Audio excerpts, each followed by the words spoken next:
Santai sejenak tetua, kita joget bareng Mimin Duo Bolne dulu sebelum ke inti ceritanya.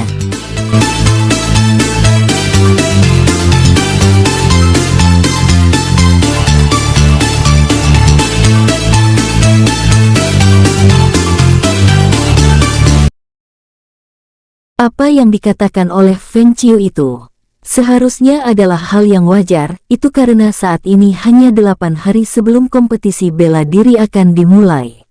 Xiaoran juga sudah merasakannya bahkan saat dia baru saja memasuki kota ini. Akan tetapi, pemuda itu juga mengerti apa yang dimaksud oleh Feng Qiu saat ini.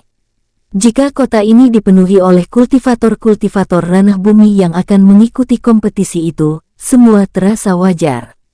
Namun, sekarang terlalu banyak kultivator ranah langit di kota ini, bahkan dengan jangkauannya, Xiaoran bisa merasakan setidaknya 1000 lebih kultivator ranah langit, mulai dari tahap ahli, raja bahkan saat ini saja, dia merasakan seseorang dengan tahap di atas itu. Seperti yang sudah diketahui, semakin tinggi tahap kultivasi, maka jumlah orang yang mencapainya semakin sedikit. Feng Nuo, ketua sekte bunga musim gugur, berada di ranah langit, kultivasi tahap raja tingkat 8. Di mana tahap itu sudah membuatnya diperhitungkan sebagai salah satu ketua sekte yang kuat, meski bukan yang paling kuat. Akan tetapi, pada ranah langit, perbedaan satu tingkat saja pada tahap kultivasi membuat perbedaan yang sangat jauh, apalagi perbedaan pada tahap kultivasi itu sendiri. Baru saja, dia merasakan satu dan sekarang, muncul satu lagi orang dengan kultivasi di atas tahap raja, yaitu tahap suci. Ciyuer, sebaiknya, kita sedikit menyingkir dari jalan ini. Feng Qiu yang sejak tadi mengedarkan pandangan pada seluruh kota di sepanjang jalan itu, menoleh heran. Kenapa? Xiaoran menggelengkan kepalanya cepat, sebelum akhirnya menarik Feng Qiu sedikit ke pinggir. Tentu saja hal tersebut membuat gadis tersebut penasaran. Namun, saat dia ingin meminta Xiaoran menjelaskannya, tiba-tiba saja dia merasakan tanda bahaya Feng Qiu berbalik, dan matanya langsung melebar. Tepat saat dia menatap kembali pada jalan itu, dia sangat yakin bahwa dirinya baru saja melihat seseorang dengan kecepatan tinggi, melintas menelusuri jalan tersebut, melesat ke arah dari mana mereka tadi berjalan. Kakek, aku, Duar. Belum sempat Feng Qiu menyelesaikan kata-katanya, dia dan semua orang di sekitar jalan tersebut dikejutkan oleh sebuah dentuman. Tidak jauh dari mereka, Xiaoran dan Feng Qiu melihat dua orang baru saja saling menghantamkan serangan, dan berhenti dengan tanah jalan yang mereka injak, sudah hancur dan sekarang sedikit cekung ke bawah. Saat itu terjadi, tidak banyak yang menyadari bahwa semua orang di sana sedang menyaksikan dua kultivator tahap suci, baru saja akan mulai bertarung, tepat di tengah jalan, di kota Tangxi ini. Setelah saling memberi tekanan tenaga dalam, kedua kultivator itu sama-sama mundur beberapa langkah. Seorang pria yang terlihat berusia antara 50 hingga 60 tahun. Mengelus janggutnya. Meski sudah terlihat tua, namun tubuhnya terlihat sangat tegap. Dengan tatapan sedikit meremehkan, sambil tersenyum dia berkata, aku tidak mengira kau berani menunjukkan wajahmu sekarang, apalagi di tempat seperti ini. Chong Wei. Chong Wei yang dimaksud adalah satu lagi kultivator yang berperawakan hampir sama, janggut panjang namun sudah seluruhnya memutih dan memiliki tubuh yang sedikit gempal. Cui, kau hanya mengambil kata-kataku, Liu Chong. Balas kultivator tahap suci itu pada lawannya. Saat keduanya saling menyebutkan nama mereka, sontak mata orang-orang yang mendengarnya melebar. Sangat kecil kemungkinan ada dua nama dengan kekuatan seperti itu muncul di tempat yang sama dan waktu yang sama. Akan tetapi, saat ini hal tersebut benar-benar terjadi, dan keduanya adalah kultivator yang sudah terkenal dalam persaingan sekte mereka. Sekte Tinju Besi adalah satu dari tidak banyak sekte besar di Kekaisaran Tang ini, di mana Chong Wei adalah ketua dari sekte tersebut. Kehadirannya di sini tentu saja tidak diduga oleh siapa saja. Sebuah kejadian yang sangat langka, bisa melihat salah satu kultivator terkuat di Kekaisaran Tang ini yang sebelumnya berjalan-jalan di jalanan kota Tangzi tanpa ada banyak yang menyadarinya. Dan sekarang, tidak hanya ada Chong Wei saja di tempat ini. Bahkan, saingannya Liu Chong juga ada di sana. Liu Chong sendiri bukanlah ketua sekte, tapi jelas bahwa dialah yang terkuat di sekte Pilar Langit. Persaingan keduanya sudah bertahun-tahun, dan hingga saat ini, tidak ada yang mengetahui siapa yang lebih kuat atau lebih hebat di antara mereka. Akan tetapi, seperti saat ini, jika kedua orang ini bertemu, maka pertarungan sama sekali tidak bisa dihindari. Entah apa yang memicunya, namun bisa dipastikan benturan pertama tadi bukanlah cara mereka saling menyapa saja. Ah, ini sangat menarik. Siapa yang menyangka hari ini kita bisa melihat dua orang kuat akan segera bertarung. Ya, kompetisi yang akan diadakan ini ternyata membuat nama-nama seperti keduanya berkumpul di kota ini. Itulah kenapa aku rela menghabiskan banyak uang hanya untuk bisa sampai ke kota ini, menyaksikan murid-murid mereka. Kebanyakan pengunjung yang datang ke Tangzi saat ini memang ingin menyaksikan pertarungan para jenius muda ahli bela diri. Dengan tingkat kultivasi yang jauh lebih tinggi dari anak-anak muda lainnya. Kompetisi yang diadakan oleh Sang Kaisar secara tidak langsung membuat seluruh sekte yang ada di kekaisaran ini bersaing. Itu karena pemenang dari kompetisi itu akan membuat nama sekte yang diwakilinya membumbung sangat tinggi. Hei, apakah tidak apa-apa bertarung di tempat ini? Seharusnya mereka bertarung di tempat yang lebih sedikit orang kan? Seru salah satu orang lainnya. Bodoh, kau pikir para kultivator ini adalah sepasang kekasih yang telah berjanji untuk bertemu di tempat sepi untuk saling menikmati.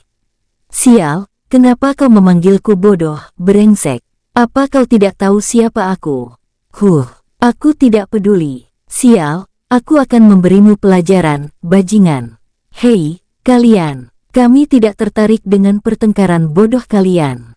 Dan sekarang, kalian menghalangiku. Dua orang bertengkar itu berbalik karena merasa sedikit tersinggung dengan bagaimana cara orang yang ada di dekat mereka itu menegur. Namun, mereka melihat bahwa orang itu memiliki tubuh yang sangat kekar, keduanya menelan ludah. Apalagi, mata pria kekar itu kini memelototi mereka. Apa, kalian ingin menantangku? Hah, keduanya kembali menelan ludah dan menggelengkan kepala serentak. Setelah itu, cepat berbalik dan kembali menatap pada dua kultivator yang mereka kenal sebagai Chong Wei dan Liu Chong yang menjadi tontonan semua orang itu. Tontonan seperti itu begitu menarik minat hampir seluruh penduduk kekaisaran Tang ini. Dan benar saja, saat ini sedikit demi sedikit keduanya sudah mulai melepas aura pembunuh mereka. Belum begitu terasa, tapi itu hanya beberapa waktu sebelum aura dari dua kultivator ranah langit tahap suci itu menyeruak. Ini berbahaya. Xiaoran merasakan bahwa bentrokan yang segera terjadi itu bisa memakan banyak korban jiwa. Orang-orang yang berdiri terlalu dekat, mereka benar-benar tidak menyadari bahwa yang pertama tadi belumlah apa-apa bagi kedua kultivator tersebut. Kakek, meski tidak bisa mengukur seberapa kuat dua orang itu, Feng Qiu juga mengetahui bahayanya. Saat dia berbalik, Xiaoran sudah tidak ada lagi di sana. Feng Qiu sempat mengedarkan pandangannya untuk mencari keberadaan pemuda tersebut, namun saat itu juga dia mendengar seseorang berseru. Hei, apa yang pemuda bodoh itu lakukan di sana? Semua orang melihat Chong Wei dan Liu Chong, yang akan bertarung jelas dikejutkan dengan kemunculan satu orang lagi di antara keduanya. Meski tidak ada yang begitu menyadari apa dampak jika kedua kultivator tahap suci ini bertarung, namun juga tidak ada yang berpikir cukup bodoh untuk berdiri terlalu dekat dari keduanya. Sekarang, mereka menyaksikan seorang pemuda tengah berjalan mendekati keduanya. Jika tidak bodoh, maka mereka semua pasti menyangka bahwa dia sudah gila. Chong Wei dan Liu Chong benar-benar akan melepaskan aura pembunuh mereka dan berniat untuk saling menyerang. Namun, keduanya dibuat mengerutkan kening, karena tepat di tengah-tengah antara satu dan yang lainnya. Seorang pemuda telah berdiri di sana. Paman, jika kalian bertengkar di sini, maka akan banyak memakan korban jiwa. Aku tidak bisa membiarkan hal itu terjadi, ucap Xiaoran pada keduanya. Tidak hanya kedua kultivator itu saja, namun mata semua orang yang mendengar apa yang pemuda itu ucapkan melebar. Orang gila sekalipun tidak akan bisa berdiri di sana dan mengatakan hal tersebut pada keduanya. Sementara itu kedua kultivator itu benar-benar dibuat heran dengan munculnya pemuda tersebut. Chong Wei dan Liu Chong sama sekali tidak menyadari bagaimana bisa pemuda itu sudah berdiri di sana. Chong Wei, apa bocah ini muridmu? Tanya Liu Chong pada lawannya dengan nada menuduh. Sial, apa yang kau pikirkan? Justru, aku ingin bertanya seperti itu padamu. Jawab Chong Wei, tidak terima. Keduanya langsung bisa menyadari kenapa mereka tidak bisa merasakan keberadaan pemuda ini. Itu semua karena pemuda yang sekarang menatap keduanya secara bergantian itu sama sekali tidak memiliki tenaga dalam. Hei, bocah, apa yang kau pikirkan? Hah, cepat menyingkir dari sana. Bodoh, apa kau gila? Menyingkirlah dari sana sebelum kau membuat dirimu sendiri terbunuh. Beberapa orang mulai berseru pada Xiaoran. Namun sisanya memilih untuk membiarkan saja. Sepertinya, mereka tidak peduli jika pemuda itu benar-benar mati. Karena dengan bodohnya telah bertingkah seperti pahlawan. Melihat keduanya, sama sekali tidak menanggapinya, Xiaoran yang sedang berusaha menghentikan keduanya, kembali berbicara. Paman, aku ingatkan sekali lagi, jika kalian tetap ingin bertarung maka, aku. Bocah. Apa kau sedang mengancamku? Potong Liu Chong, karena saat mengatakannya, pemuda tersebut terlihat sedang menatap padanya. Hahaha, apa kau takut pada pemuda itu, Liu Chong? Hahaha, Xiaoran menggelengkan kepalanya, lalu berbalik menatap pada Chong Wei yang mentertawakan lawannya. Aku mencoba memperingatkan kalian berdua. Dan itu, termasuk dirimu, Paman. Ucap Xiaoran, yang langsung membuat Chong Wei terdiam. Akan tetapi, tidak berkurang sama sekali bahkan saat ini aura pembunuh keduanya mulai menyeruak semakin cepat. Bocah, apa kau tidak tahu, siapa kami? Xiaoran menggelengkan kepalanya. Namun dia tersenyum menjawabnya. Aku tidak tahu, dan sepertinya aku juga tidak peduli. Yang ingin aku katakan adalah jika kalian tetap ingin melanjutkannya, maka aku yang akan melawan kalian berdua. Ucap pemuda itu, menantang keduanya. Tepat setelah mengatakannya, tiba-tiba saja suasana di sana menjadi hening seketika. Tidak ada yang bisa berkata-kata, setelah mendengar sendiri apa yang sudah dikatakan oleh pemuda itu. Terlebih lagi Chong Wei dan Liu Chong dua kultivator itu, benar-benar tidak percaya apa yang baru saja mereka dengar. Beberapa detik berlalu, tidak ada satupun dari keduanya bergerak. Namun, pada detik kemudian, Liu Chong mendapat kesadaran dari keterperangahannya. Chong Wei, lebih daripada dirimu, saat ini aku benar-benar ingin menghabisi bocah brengsek ini, ucap Liu Chong, geram. Sial, kenapa kau selalu mencuri kata-kataku, Liu Chong? Balas Chong Wei, tak kalah geramnya. Sambil tersenyum, Xiaoran menggelengkan kepalanya. Aku tidak ada dendam dengan kalian berdua. Tapi, sepertinya kalian tidak akan mengerti apa yang aku katakan.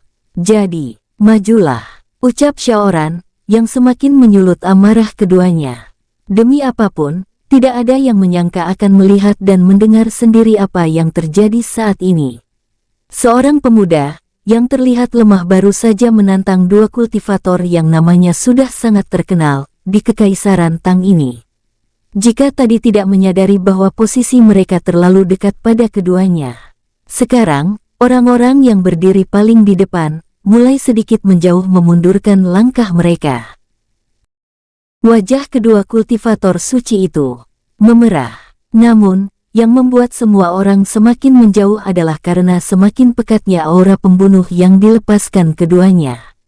Sontak, saat itu semua orang merasa udara di sekitar mereka terasa menipis. Namun, detik berikutnya jantung mereka terasa berhenti saat kedua kultivator itu akhirnya melepas aura pembunuh yang sangat besar. Dan selanjutnya, beberapa orang memejamkan mata, karena saat itu juga mereka merasa kedua kultivator itu akan segera bergerak. Bocah, pergilah ke neraka. Chong Wei dan Liu Chong berseru serentak sebelum akhirnya menghilang dari tempat mereka berdiri. Wus, duar, pasir dan debu berterbangan ketika sebuah suara benturan berdentum di sana. Hanya sekali saja, akan tetapi hampir semua orang yang ada di sana mengerjapkan mata mereka saat itu terjadi. Beberapa saat berlalu, sebelum akhirnya debu yang menutupi tempat di mana dua kultivator dan pemuda itu berdiri mulai menipis. Begitu mereka kembali bisa melihat, mata semua orang di sana terbelalak sementara mulut mereka terbuka sangat lebar. Sedetik sebelum menyaksikan apa yang kini mereka lihat, tidak ada yang meragukan bahwa saat ini seharusnya tubuh pemuda itu sudah tidak lagi utuh. Akan tetapi, semua yang ada di tempat itu terlihat benar-benar sebaliknya. Tidak berkurang sedikit pun, pemuda itu masih berdiri di tempatnya. Sementara dua kultivator yang melayangkan pukulan mereka tadi terdiam. Kalian, para orang tua, selalu saja membuat masalah. Saat itu, Xiaoran yang berada di tengah keduanya, tersenyum pada seorang wanita yang menggunakan pakaian yang membuat pemuda itu takjub. Wanita yang baru saja bicara itu, juga balas tersenyum padanya, sebelum akhirnya kembali bersuara. Anak muda, terima kasih, karena telah mengulur sedikit waktu, hingga aku berhasil sampai di sini.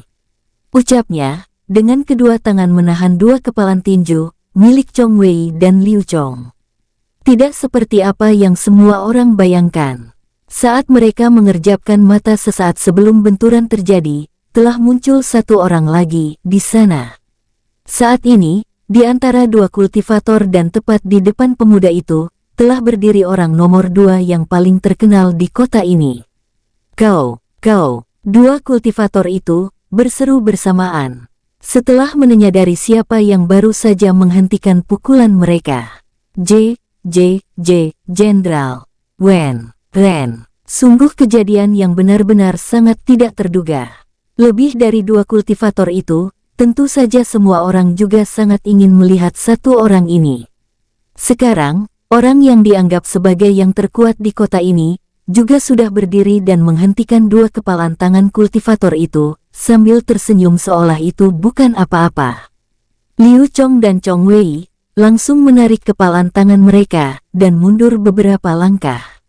Namun, wanita itu sama sekali tidak melirik pada keduanya, dan masih menatap pada pemuda itu dengan mata berbinar-binar. Siapa namamu? Tanyanya pada Xiaoran. Beberapa saat sebelum semua terjadi, Xiaoran sudah merasakan kedatangannya. Pemuda itu langsung mengurungkan niatnya, karena begitu mendarat di depannya. Dia langsung mengetahui bahwa orang di depannya ini berniat menghentikan keduanya, dan yakin bahwa dia mampu. Dan benar saja, sesuai dengan apa yang diperkirakan Xiaoran, wanita yang terlihat berusia 40 tahunan namun memiliki paras yang cantik itu, benar-benar bisa menghentikannya. Xiaoran, namaku, Xiaoran, jawab pemuda tersebut. Wanita itu mengangguk, dan kembali berkata, aku senang, akhirnya, setelah sekian lama aku bisa melihat seorang pemuda yang sangat berani seperti dirimu. Aku berharap, semua prajuritku, memiliki mental seperti dirimu. Aku, Wen Ren, ucap wanita itu memuji, sambil memperkenalkan dirinya. Xiaoran juga menganggukkan kepalanya, sebelum akhirnya mundur sedikit, karena dia melihat wanita itu, sedang menatap kedua kultivator yang sekarang terlihat waspada itu. Aku akan meladeni kalian, jika kalian benar-benar ingin bertarung. Akan tetapi, aku tidak menjamin keselamatan kalian dan masa depan sekte kalian setelahnya, karena sepertinya kalian juga sama sekali tidak peduli dengan kota ini, bagaimana? Ucap Wen Ren, menantang keduanya. Orang-orang yang ada di sana, tidak tahu lagi dengan bagaimana cara menggambarkan apa yang mereka rasakan saat ini.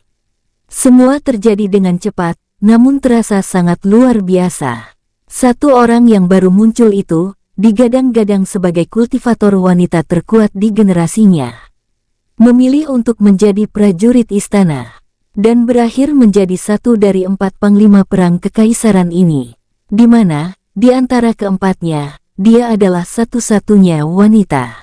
Wen Ren, sebuah nama yang tidak pernah redup, setelah kemunculannya di dunia kultivator, di Kekaisaran Tang ini.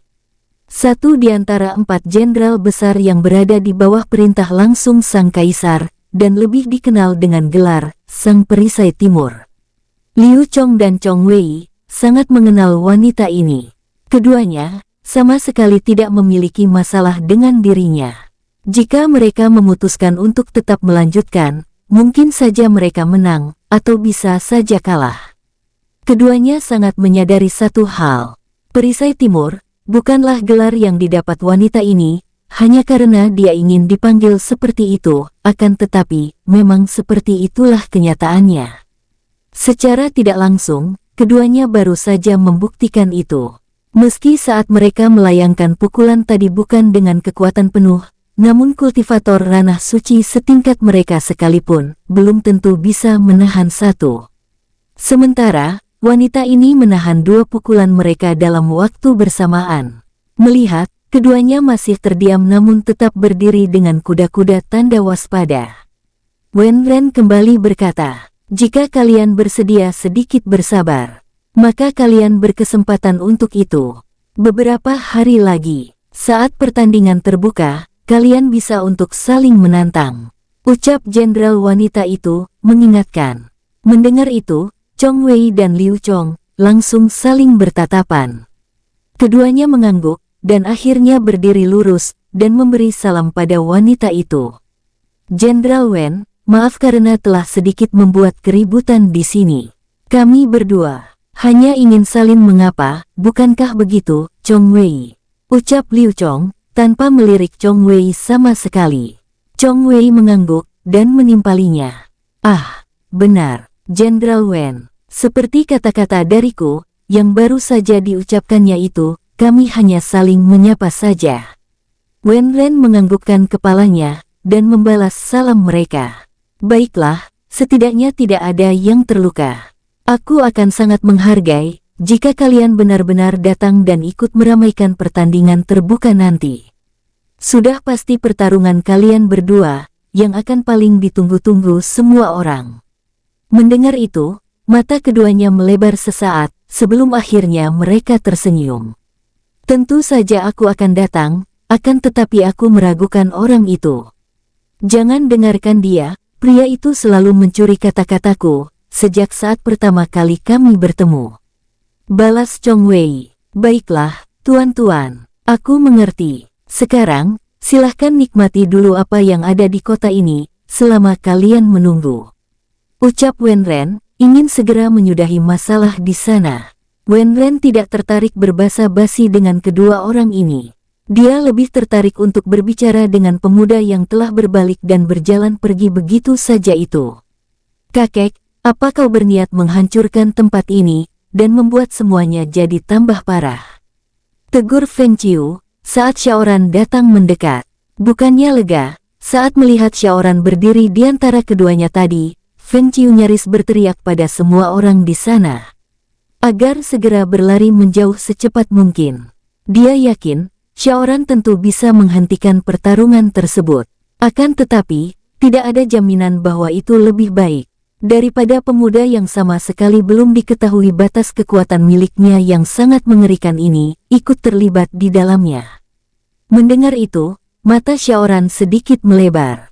Pemuda itu menggaruk kepalanya yang tidak gatal karena baru saja menyadari hal tersebut.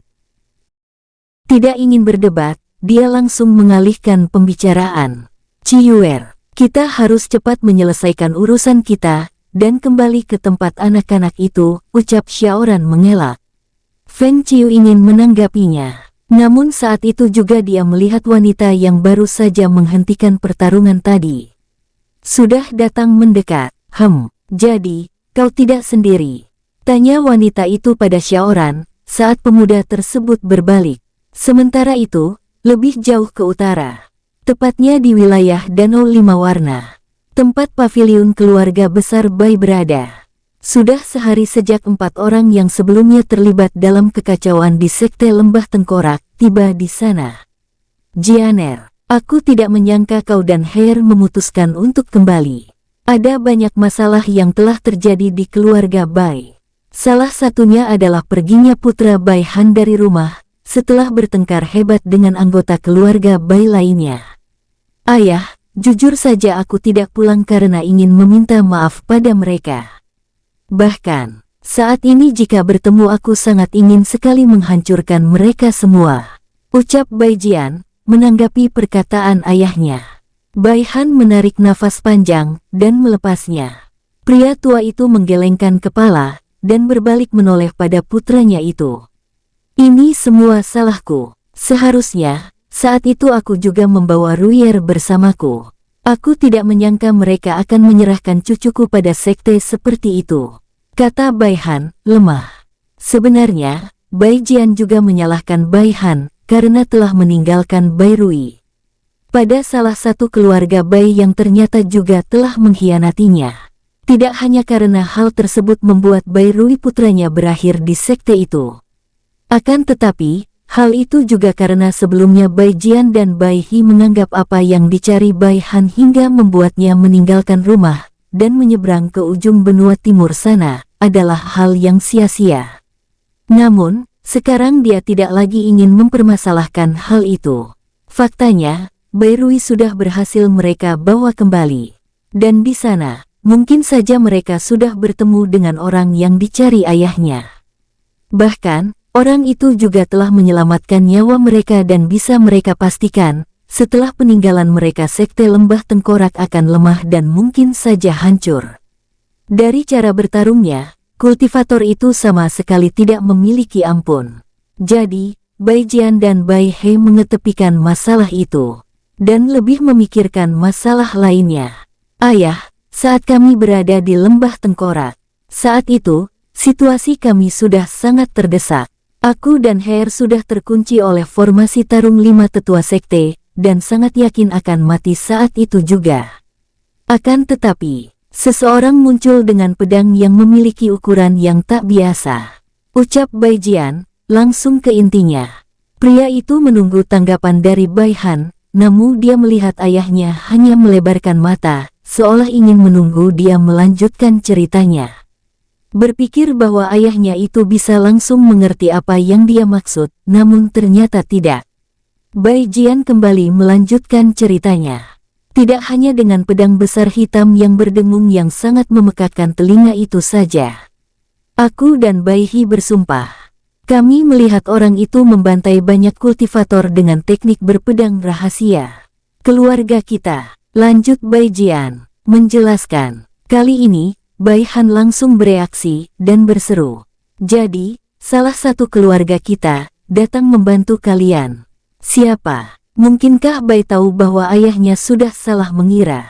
Bai Jian langsung menggelengkan kepalanya dan menyela. Tidak, bukan, tidak mungkin itu mereka. Kenapa tidak mungkin? Bai Jian kembali menggelengkan kepalanya dan menatap pada mata Bai Han tajam, meyakinkannya. Itu karena orang tersebut menguasai tidak hanya teknik berpedang rahasia keluarga kita saja, tapi dia benar-benar bisa menguasai seluruh teknik tarian pedang. Ucapnya lagi, penuh penekanan. Bai Jian sengaja menggantung kata-katanya, karena kali ini dia berharap ayahnya langsung mengerti maksudnya. Pria itu menelan ludah, sebelum akhirnya kembali berkata. Dia menggunakan jurus tertinggi dari teknik tarian pedang, Yin Yang. Kali ini apa yang dikatakan Bai Jian berhasil membuat Bai Han tertegun. Dengan sedikit ragu dan seolah tidak begitu yakin. Namun Bai Han tetap bertanya untuk memastikannya. Apa maksudmu? Dia bisa menggunakan jurus ke-36 dari teknik tarian pedang keluarga kita. Yin Yang. Kepala Bai Jian mengangguk berkali-kali dengan sangat cepat dan berkata, ya, dan aku bersumpah bahwa aku dan Heir melihatnya benar-benar mengeluarkan dua aura dari kedua pedang di tangannya. Tambah pria itu, menegaskan, kultivator dengan dua pedang, sangat langka. Karena itu membutuhkan keseimbangan antara kedua tangan penggunanya. Sebagai teknik tingkat tinggi dan sudah menjadi teknik rahasia yang diwariskan pada keturunan keluarga Bai, bisa dikatakan bahwa tidak ada satupun dari anggota keluarga mereka yang benar-benar berhasil menguasai keseluruhan jurus teknik tarian pedang yang berjumlah 36 jurus itu. Hanya 2 orang yang mereka ketahui yang benar-benar bisa menguasai seluruhnya. Satu orang pertama adalah Bai Fu, leluhur keluarga Bai, dan satu lainnya tentu saja adalah orang yang telah mengubah dan mengajarkan teknik tersebut, Sang Dewa Seribu Pedang, Feng Chen. Sempat terdiam untuk beberapa saat, namun pada saat berikutnya, Bai Han kembali bersuara. Tidak mungkin, serunya, sedikit berteriak. Kenapa tidak mungkin? Balas Bai Jian. Juga ikut membesarkan suaranya, sedikit terkejut karena Bai Han berteriak padanya. Tidak ada yang bisa menguasai itu, selain kakekku, dan Sang Dewa Seribu Pedang. Aku yakin, kalian mungkin saja salah mengenali jurus itu, lagi pula, bahkan aku sendiri, hanya sekali melihat kakekku menggunakannya. Apa kau ingin mengatakan bahwa, leluhurmu bangkit dari kuburnya, lalu datang menyelamatkan kalian? Jelas Bai Han, tak kalah kerasnya. Bai Han langsung menolak untuk mempercayai apa yang dikatakan Bai Jian tersebut, karena hal itu benar-benar terdengar sangat mustahil baginya. Mata Bai Jian melebar, karena tidak menyangka ayahnya akan bereaksi sedemikian rupa. Dia sempat tertegun sebentar, sebelum sedikit menggelengkan kepalanya agar kembali mendapatkan kesadarannya. Tidak, maksudku bukan itu. Jadi apa maksudmu? Balas Bai Han cepat. Bukankah ada satu orang lainnya yang menguasainya? Dan aku yakin bahwa dia yang datang. Ucap Bai Jian lagi, menjelaskan maksudnya. Bai Han mengerjapkan matanya beberapa kali, mencoba mencerna apa yang sedang coba dikatakan oleh putranya ini. Namun, setelah dia kembali mempertimbangkan kemungkinannya, hal itu tetap terasa tidak mungkin baginya. Karena, terakhir dari apa yang dia dengar dari orang yang paling bisa dia percaya jika hal itu menyangkut tentang Dewa Seribu Pedang, Feng Chen, Bai Han sudah mendengar sendiri dari Li Huan, pengikut setianya, bahwa sekarang Feng Chen berada sangat jauh dari kekaisaran ini. Bai Jian, aku rasa kepalamu terbentur sesuatu saat mencoba menyelamatkan Bai Rui. Sebaiknya, kau istirahat dan sembuhkan luka di punggungmu terlebih dahulu. Setelah itu, kita kembali bicara. Putus Bai Han tiba-tiba. Tidak terima dengan apa yang dikatakan oleh Bai Han, Bai Jian langsung berseru pada ayahnya itu. Ayah, saat dia menyelamatkan kami, dia sendiri mengatakan bahwa keselamatan kami adalah tanggung jawabnya, bahkan saat meminta kami pergi dan membiarkannya menghabisi semua tetua sekte itu, dia bahkan menyebut namamu dan Huaer. Dia memintaku agar menyampaikan salamnya pada kalian berdua saat kita bertemu. Kenapa kau merahasiakan pada kami bahwa akhirnya kau benar-benar bertemu dengan Feng Chen? Serunya, menggebu-gebu, dengan nada menuduh seolah Bai Han sengaja merahasiakan hal ini darinya. Kalimat yang sangat panjang itu disampaikan Bai Jian dengan sedikit geram. Itu karena mereka semua tahu bahwa jika Dewa Seribu Pedang benar-benar telah kembali, dan Bai Han sudah bertemu dengannya, seharusnya masalah keluarga Bai sudah bisa diatasi. Akan tetapi, melihat bagaimana reaksi ayahnya yang seolah merahasiakan hal itu, membuatnya sedikit kesal. Jianer, tenangkan dirimu. Demi apapun, bahkan aku bersumpah demi arwah ibumu, aku belum pernah bertemu dengan ujung hidung pria yang bergelar Dewa Seribu Pedang tersebut, nak. Jawab Bai Han, dengan suara lebih rendah, agar putranya bisa menjadi sedikit lebih tenang.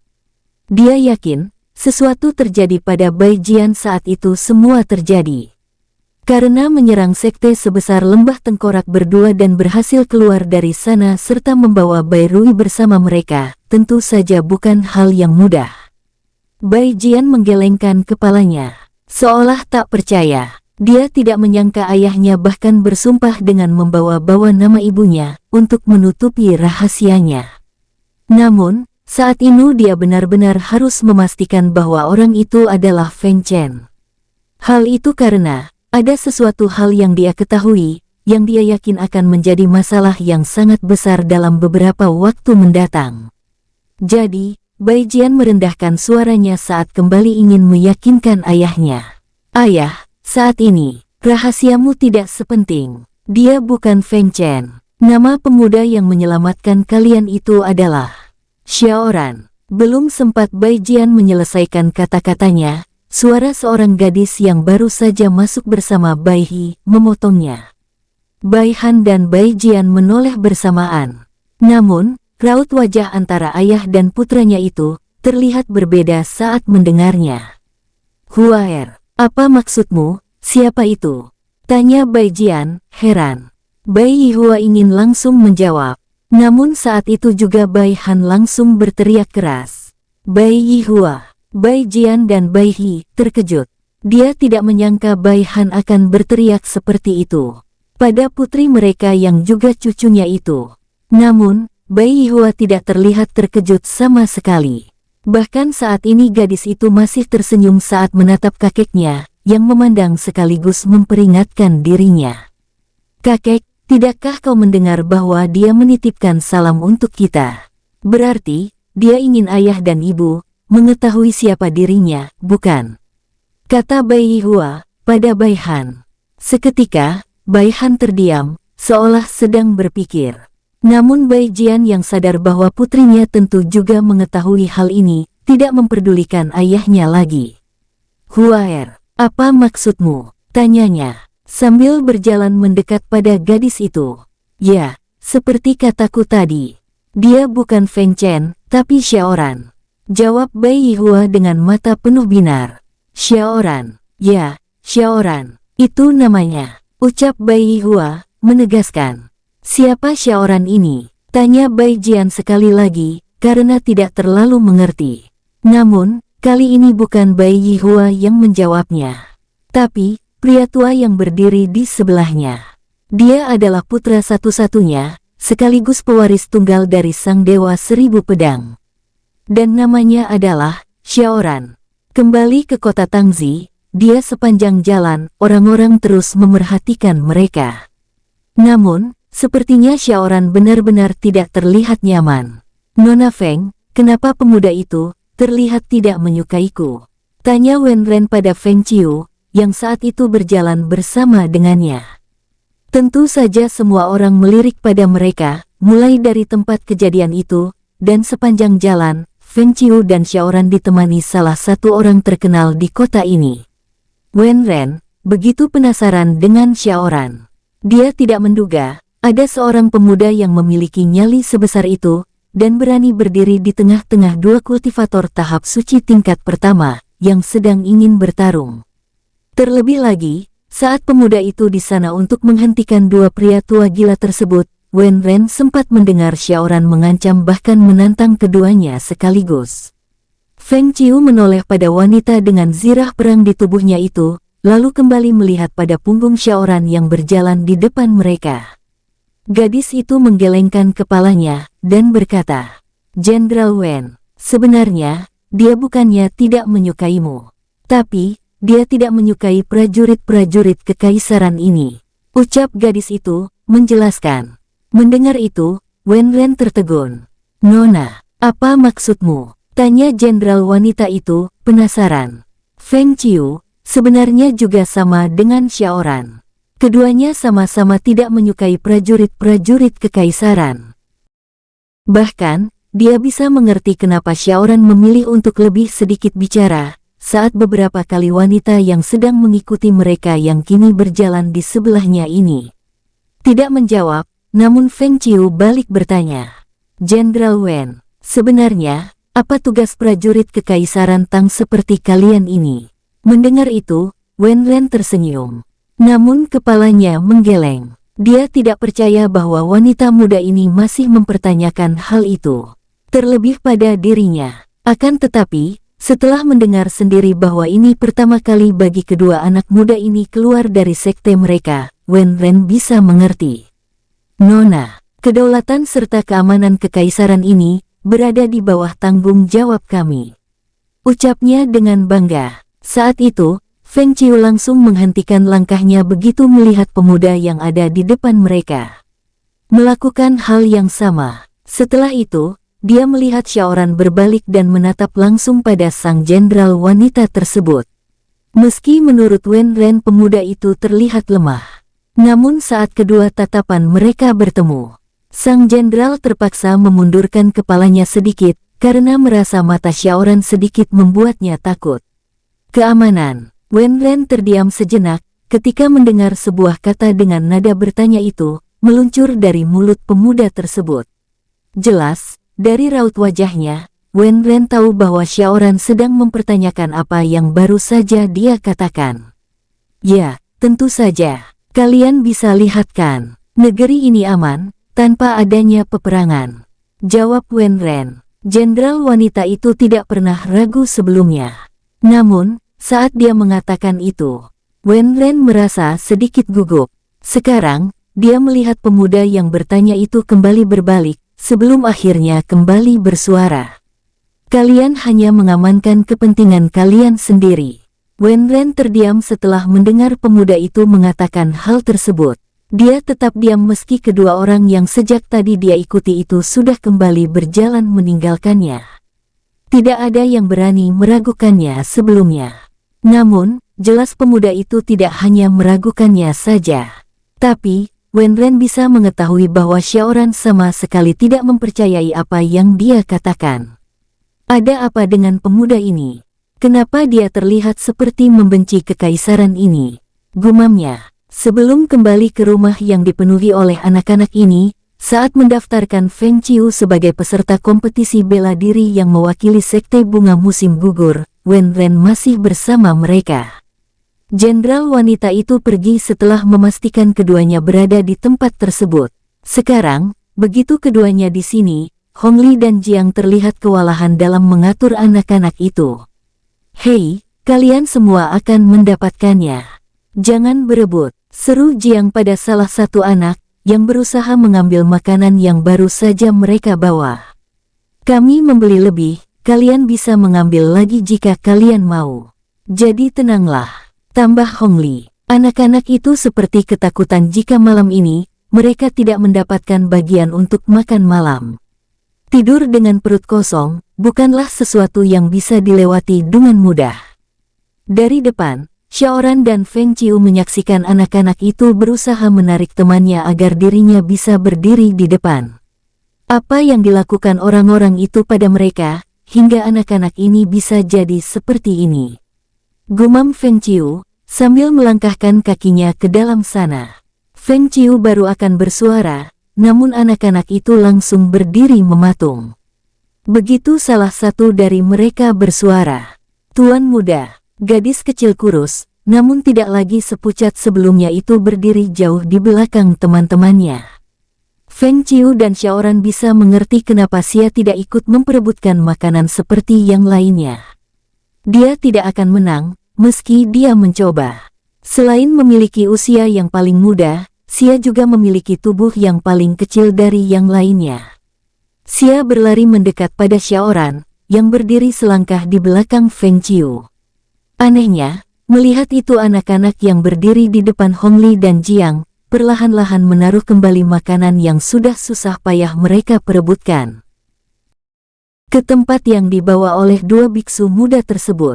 "Kakek." Feng Qiu menoleh pada Xiaoran, yang kini sedang berdiri dengan Xia yang memegang jari-jarinya, seolah sedang memberi tanda. Saat itu, Xiaoran beralih menatap semua anak-anak yang terlihat takut padanya.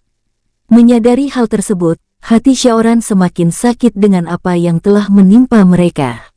Xiaoran tersenyum pada semuanya, dan berkata dengan nada seramah yang dia bisa.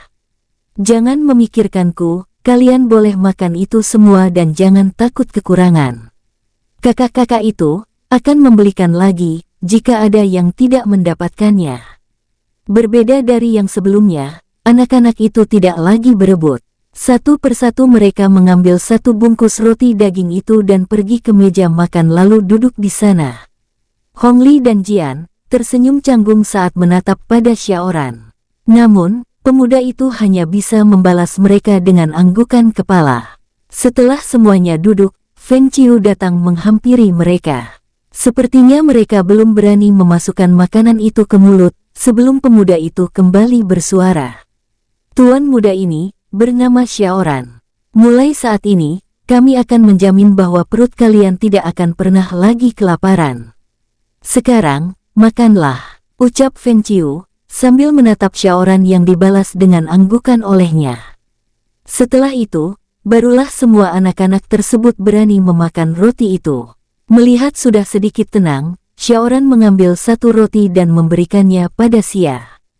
Terima kasih, ucap Xia memegang roti yang terlihat besar itu dengan kedua tangannya. Jadi, siapa yang ingin lagi? Seru Hongli pada mereka. Tahu bahwa semua tidak akan langsung bicara, kini Xiaoran yang langsung mengambil tempat roti itu dan menaruhnya di atas meja. Kapan kalian merasa lapar, ambillah. Jika ini habis, kami akan kembali mengisinya. Jangan berebut, karena kalian bisa melukai teman kalian yang lainnya. Mengerti, ucap Xiaoran pada semuanya. Xiaoran sadar bahwa dirinya telah membuat anak-anak itu takut. Sebenarnya, saat ini dia sedikit menyesal karena saat menghabisi orang-orang itu, dia secara tak sengaja membiarkan mereka melihatnya. Namun, saat itu apa yang dia dengar dari Xia, benar-benar membuat hatinya remuk. Rasanya, jika tidak memikirkan apa yang akan menimpa anak-anak di rumah ini, Xiaoran ingin membuat orang-orang itu benar-benar hancur tak bersisa. Malam itu, seharusnya berlalu begitu saja. Namun, salah seorang gadis tiba-tiba berlari masuk dari depan rumah dan mendekat pada Feng Qiu. "Nona, mereka ke sini." Feng Qiu melihat wajah gadis yang baru saja masuk dan sekarang memegang tangannya itu begitu pucat. "Mereka, siapa?" tanya Feng Qiu. Namun, belum sempat gadis itu menjelaskan, sebuah suara dari depan sana langsung mengalihkan perhatiannya. "Nona, pendekar-pendekar itu berbahaya," ucap gadis tersebut, saat mereka semua melihat beberapa orang mulai masuk dari gerbang di pagar rumah tersebut. "Hongli, Jiang, jangan biarkan anak-anak ini melihatnya." Kedua biksu muda menganggukkan kepala mereka, begitu Feng Qiu berkata seperti itu. Sebagai biksu, mereka enggan membunuh. Tapi, Hongli dan Jiang tidak akan berpikir panjang jika memang harus menghabisi semua orang yang baru datang itu, saat ini juga. "Hei, kalian, panggil Cui Peiyu ke sini." Satu orang yang berdiri paling di depan menunjuk pada Feng Qiu dan memerintahkan sesuatu padanya. Feng Qiu hanya diam dan terus memperhatikan semua orang yang kini sudah berkumpul di halaman rumah itu. Setidaknya, ada 20 orang, dan beberapa di antaranya memiliki kultivasi yang cukup tinggi. Bahkan, ada yang lebih tinggi dari dirinya. Tidak ada lagi orang yang bernama itu di tempat ini, jawab Feng Qiu, beberapa saat setelahnya. Kelompok penjahat kota Tangzi. Seperti kota-kota lainnya, selalu ada sekumpulan manusia yang memilih untuk mendapatkan uang dan sumber daya dengan cara yang lebih mudah. Dari dua kota yang sudah mereka datangi, keduanya sudah bertemu dengan yang seperti ini. Jadi, Xiaoran dan Feng Qiu sudah merasa tidak asing lagi dengan keberadaan orang-orang seperti mereka. Hanya saja, di kota Tangzi ini jumlah mereka sangat banyak, dan tidak hanya ada satu atau dua kelompok saja. 4 gadis yang sudah cukup dewasa telah menceritakan hal ini sebelumnya pada mereka. Xiaoran dan Feng Qiu bahkan sudah menduga, cepat atau lambat orang-orang ini akan datang ke tempat ini. Jawaban Feng Qiu tadi membuat mereka semua sedikit tercengang. Namun, pria yang berdiri paling di depan langsung menyadari sesuatu. Jadi, begitu, pria dengan tubuh yang sedikit lebih tinggi dari yang lainnya itu mengusap wajah yang hampir seluruhnya ditumbuhi rambut tersebut. Sama sekali tidak berusaha menyembunyikan tenaga dalamnya, sudah bisa dipastikan dia menggunakan hal tersebut untuk mengintimidasi siapa saja yang melihatnya. "Apa kalian juga sudah menghabisi anggotaku yang tinggal di tempat ini?" tanya pria itu, lebih bernada menuduh. Feng Qiu tidak menjawab, namun dia berusaha mengukur kekuatannya untuk menghadapi mereka. Dan dilihat dari sisi manapun, kelompok penjahat di kota Tangzi ini memang terasa jauh lebih kuat. Hong Li, kenapa kau masih di sini? Tanya Feng Qiu, yang menyadari bahwa hanya Jiang dan 4 gadis lainnya saja yang masuk ke dalam untuk membuat anak-anak itu tenang. Penderma Feng, sudah sehari kita di sini, dan aku rasa aku dan Jiang sudah mengerti apa yang terjadi. Jawab Hong Li, sambil maju 1 langkah ke depan. Feng Qiu melirik ke samping bawah, dan mendapati cara berdiri biksu muda itu sudah terlihat siap dengan segala situasinya. Saat itu, dia kembali mendengar Hong Li berbicara. Aku tidak bermaksud meremehkanmu, tapi orang-orang ini tidak akan bisa kau hadapi sendiri. Jadi, izinkan aku membantu. Ucap Hong Li, yang saat mengatakannya sudah langsung menjelaskan apa yang akan dia lakukan setelahnya. Meski tidak mengangguk, tapi Feng Qiu menyetujuinya. Karena apa yang dikatakan pemuda itu memang benar adanya. Baiklah, kalau begitu, terima kasih. Bersambung, sampai jumpa di episode selanjutnya para tetuaku, semoga terhibur.